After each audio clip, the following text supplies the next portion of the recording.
Dedicated to Eastern and Southern Kentucky, this is WYMT Mountain News at 6.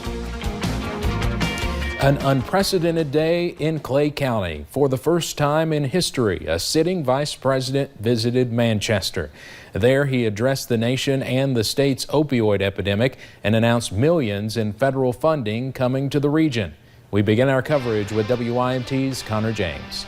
It was this afternoon at Eastern Kentucky University's Manchester campus that Vice President Mike Pence announced nearly $10 million in federal funding to help combat the opioid epidemic. The Department of Health and Human Services has authorized another $400 million in additional grants to fight the drug crisis nationwide, and nearly $10 million will come to the state of Kentucky.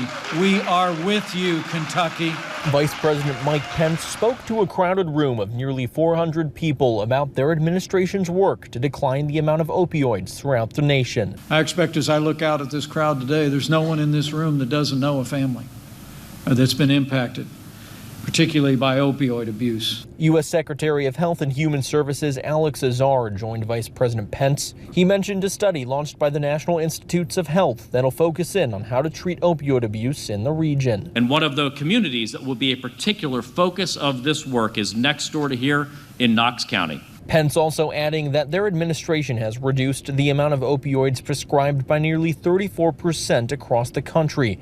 He went on to say that they've seen a 5% decline in opioid deaths in the last year. And here in Kentucky, a nearly 15% decrease. And people that are caught up in drug abuse and addiction need to know there's help.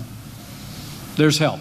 Now, before addressing the crowd today, Vice President Pence talked with members of Operation Coal Country. Those are members of the armed forces that provide free health care to the region.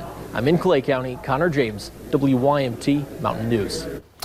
Now, of the $10 million coming to the region, Pence specifically added a lot of that will go to facilities in Whitesburg, Beattyville, Hazard, Prestonsburg, and other Eastern Kentucky communities. More than 300 people were at that event in Manchester to hear the vice president speak. Some lined up for hours before the doors opened at 10:45 a.m. Donnie Patrick was one of the first ones there. He drove up early this morning from Williamsburg. Patrick said it was a chance of a lifetime. We knew it would be a huge crowd here to see the vice president, so we wanted to make sure that we got here and got to see him. Officials did have to turn a few people away once the doors were closed. Those people did have the opportunity, though, to sit in an overflow area under a tent. A crowd also greeted the vice president when he arrived in Kentucky at the London Corbin Airport. Now, if you were on 4th Street in London around lunchtime, you might have caught a glimpse of the vice president. Before he arrived in Manchester, Vice President Pence, Governor Matt Bevin, and Congressman Hal Rogers made a stop for lunch. They all stopped at Weaver's Hot Dogs. They also ate inside the restaurant, and there is some video of the Vice President, Congressman Rogers, and Governor Bevin. Looks like they're all having a hot dog, and many folks in London know those hot dogs very well. We'll have more on that stop coming up tonight at 11. Well, while in Kentucky, the Vice President also addressed the mass shootings in Texas and Ohio, along with gun violence prevention. He says the Trump administration is working on justice reform and ways to support mental health. But we're also looking to support new programs and new ways to support mental health, and to make sure that individuals who are a danger to others or themselves do not have access to firearms, which is what the red flag law contemplates. Meanwhile, a big moment for Harlan County Judge Executive Dan Mosley. Governor Bevin introduced Mosley to the vice president after the event in Manchester. Mosley says they discussed the situation with those Black Jewel miners. Now, that protest from Black Jewel is still going strong in Harlan County. Tuesday, we learned Copper Glow won the bid for the mines. That deal could close as soon as tomorrow. Meanwhile, Lexington Church is also jumping in to help. They're taking up school supplies they plan to bring down to Harlan County on Sunday. They will have a bus set up in Lexington tomorrow to pack up and then drive down.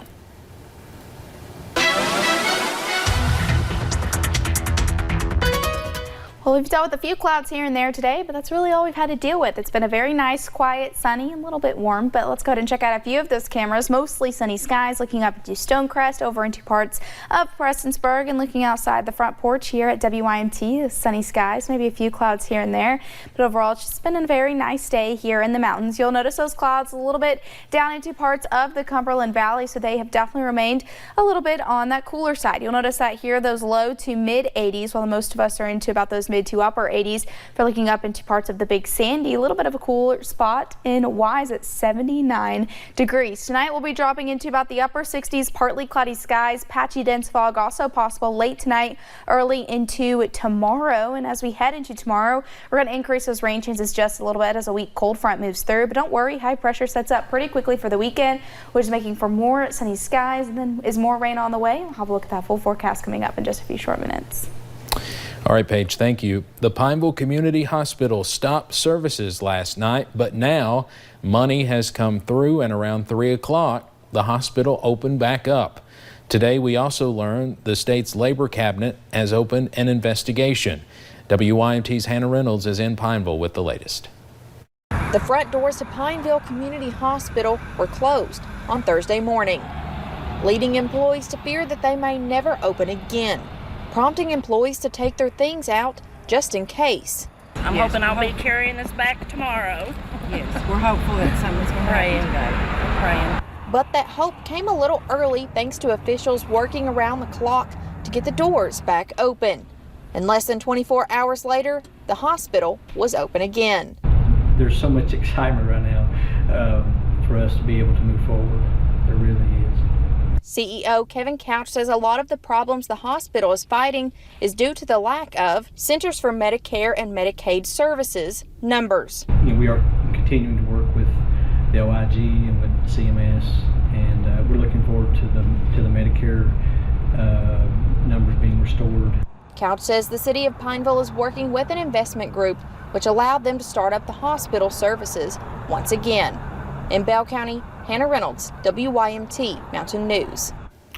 The hospital services started back, as we said, around 3 this afternoon. CEO Kevin Couch says it could take a few weeks to get the CMS numbers for the hospital once again. A Perry County man will spend 50 years behind bars. That is the sentence handed down today for Harold Hayes. A jury found him guilty earlier this year in the murder of Terry Stidham. Police found Stidham shot to death in the Combs community last August.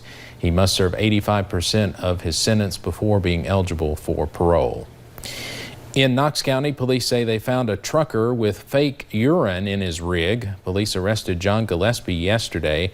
Here he is. Police say he also had a meth pipe with residue in the shaft and bowl. He faces numerous charges, including drug possession and paraphernalia charges. A Clay County woman is accused of breaking into a home last month. Police say Loretta Smith stole a TV, 2 laptops, other electronics, and clothing. They charged her with burglary and theft by unlawful taking. An incredible story this morning out of Lee County. While on his bus route, Norman Miller, a fireman, noticed a mobile home's porch on fire. He quickly stopped the bus, made sure the kids were safe, called the fire department, and grabbed a water hose. Now, this is a look at the damage. Luckily, his quick thinking may have helped save the home from burning down. Well, more students return to classes today, and on WYMT.com you can find out what schools start back next week. No other districts begin again until Tuesday. Those include Harlan and Magoffin counties. The latest school district going back in our area is Morgan County. School doesn't start there until the 28th. 3 Kentucky lawmakers are working on legislation for a red flag law. At least 17 states already have that law. It allows guns to be taken away from people who could be a danger to themselves or others. This group of Kentucky lawmakers say they've been working on this for more than a year. Hillary Thornton explains the details of their proposal. We felt with what happened this past weekend, it is important to let people know that in Kentucky, we are working on this and we're working on it the right way. Democratic Senator Morgan McGarvey joining Republican Senators Julie Rocky Adams and Paul Hornback calling for extreme risk protection orders, more commonly known as red flag laws. It is something they've been working on for more than a year, working closely with Whitney Austin of Louisville, who was injured in the shooting at the Fifth Third building in Cincinnati. One of the things that I want to make sure of is being a rural legislator, a big proponent of Second Amendment rights and those type of things. This is not about taking guns.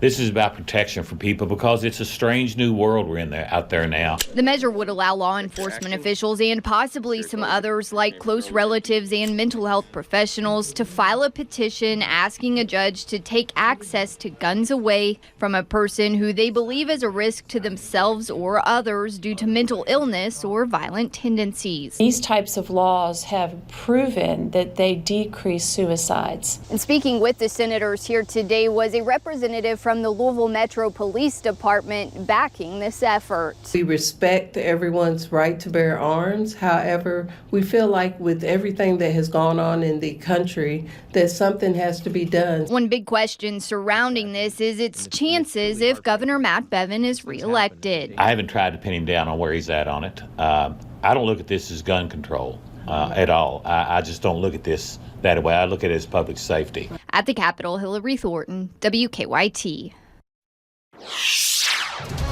And those rain chances increase once again as we head into your Friday, but by the time we get into your Saturday and Sunday, looking like a drier pattern sets up. I'll have a look at that full forecast coming up in just a few short minutes.